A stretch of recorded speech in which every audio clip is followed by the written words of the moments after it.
ئەمڕۆ 2 ساڵ تێدەپەڕێت بەسەر هاتنی داعش بۆ باشوور و ڕۆژاوای کەرکووک و هەڵگیرسانی شەڕ لەگەڵ پێشمەرگە بە مەبەستی کۆنتڕۆڵکردنی شاری کەرکووک. بەڵام تاکو ئێستا پێشمەرگە بەرگری لە خاکی کوردستان دەکات و شەڕی لەگەڵ ئەو گروپە چەکدارە بەردەوامە. فەرماندەکانی پێشمەرگە ئاماژە بە هیمەت بەرزی و وەرەی پێشمەرگە دەکەن دژی چەکدارانی داعش لە ماوەی 2 ساڵی ڕابردوودا و ئاماژە بەوەش دەکەن ڕێگە نادەن نەک داعش هیچ هێزێکی تر خاکی کوردستان داگیر بکات. 2 ساڵ تێدەپەڕێتن لەسەر هاتنی دڕندەترین و تاریکترین هێزی تیرۆریستی لەسەر ڕووی زەمین نەک تەنها لە هەرێمی کوردستان یا عێراق.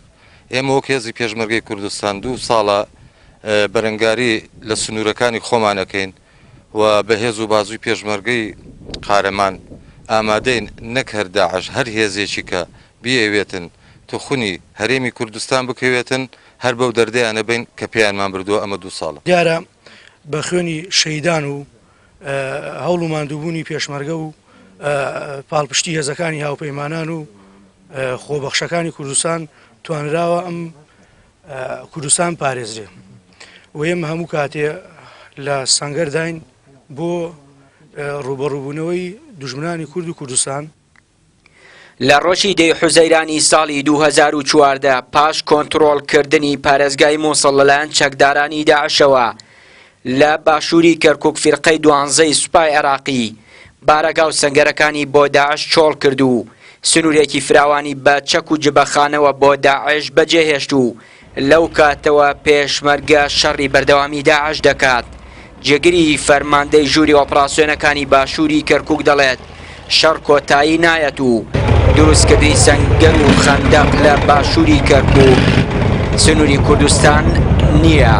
فەرماندەی میحوەری 5 هێزەکانی پێشمەرگەش لە ڕۆژاوای کەرکووک بۆ پەیام وتی دوابژاردەی کورد لە پاش شەڕی داعش ئەنجامدانی ڕیفراندۆم و دروستکردنی دەوڵەتی سەربەخۆی کوردستانە. شەڕ لە وڵاتە بەڕاستی ئێمە گەرخێنەوە بۆ شەڕ بکەین هێشتا دوا ڕۆژێکی ڕوون دیار نییە لە عێراق.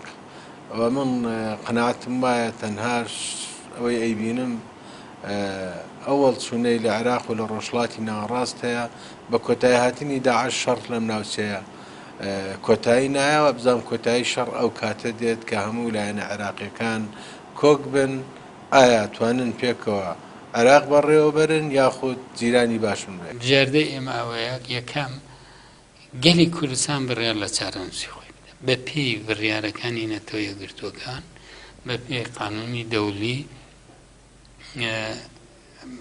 گەلێک هەر گەلێک لەسەر خاکی خۆی مافی خۆیەتی بڕیار لە چارەنووسی خۆی بدە هەوڵ بدەین ڕفراندۆم بکەین بۆی گەلی کوردستان بڕیار لە چارەنووسی خۆی بدات بە سەربەرزی بژێت چونکە لە 100 ساڵەوە تاکو ئێستا بە زوڵم ئەم سنوورە بۆ عێراق پێکێنرا.